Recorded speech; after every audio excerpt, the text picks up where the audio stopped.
सलाम खानेवाल वालों, मैं इस वक्त PSO कैसा पेट्रोल पंप पे खड़ा हूँ। यहाँ मैं पेट्रोल डलवाने आया हूँ, नियारी चौक के पास है। इन्होंने मुझे पेट्रोल नहीं दिया, बल्कि यहाँ बहुत सारी गाड़ी, ये देखिए अभी ये देखिए सामने गाड़ी आ रही है, इसे भी इन्होंने पेट्रोल नहीं दिया। ये गाड़ी आती है और यहाँ से गुजर जाती है, ये पेट्रोल नहीं दे रहे मुसलसल। तो मैं ये आप सब लोगों से गुजारिश करता हूँ, मरियम नवाज साहिबा से गुजारिश करता हूँ, ये जो पेट्रोल पंप वाले बिला वजह का बहरान पैदा करने की कोशिश कर रहे हैं, इनके खिलाफ एक्शन लिया जाए और फ़ौरन ऐसे पेट्रोल पंपों को सील किया जाए। यहाँ बहुत सारी गाड़ियाँ हैं, मेरी आंखों के सामने तकरीबन 10 गाड़ियाँ जा चुकी हैं, इन्होंने पेट्रोल नहीं दिया। मुझे खुद पेट्रोल नहीं दिया, मैं इसका यानी शायद गवाह हूँ।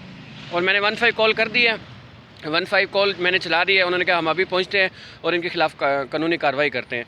तो नाज़रीन, कहीं भी अगर आपको कोई पेट्रोल पंप वाला पेट्रोल नहीं दे रहा तो आप फ़ौरन वीडियो बनाए और वीडियो बना के नेट पे चढ़ा। आप देखिए ये गाड़ी आई, देखिए इसे भी पेट्रोल नहीं देंगे, देखिएगा मेरी आंखों के सामने भी 10 गाड़ियाँ आई, इन्होंने पेट्रोल किसी को भी नहीं दिया। यही पेट्रोल पंप वाले बहरान पैदा करने की कोशिश कर रहे हैं। मैंने 15 कॉल चलाई है, अभी 15 वालों ने कहा हम अभी पहुँचते हैं और इनको सील करते हैं या कोई भी कानूनी कार्रवाई इनके खिलाफ करेंगे। अभी आप देखिएगा ये एक गाड़ी आई है, इसे पेट्रोल नहीं देंगे। अभी आप इस गाड़ी को देखते रहिएगा, देखिए वो बंदा आ रहा है और वो गाड़ी वालों से बात कर रहा है, कहता है कि पेट्रोल नहीं। अब आप देखिएगा ये गाड़ी अभी चलेगी, ये पेट्रोल किसी गाड़ी वाले को पेट्रोल नहीं दे रहे।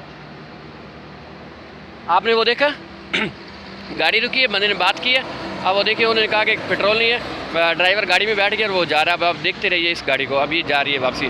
तो मुझे लगता है कि ये बहरान पैदा करने की कोशिश कर रहे हैं। मरियम नवाज साहिबा से इनके खिलाफ कार्रवाई करें, क्योंकि ये बिला वजह का बहरान पैदा किया जा रहा है। मैं गाड़ी वाले को रोकने की कोशिश करूँगा, इनसे पूछूंगा अगर ये रुकी तो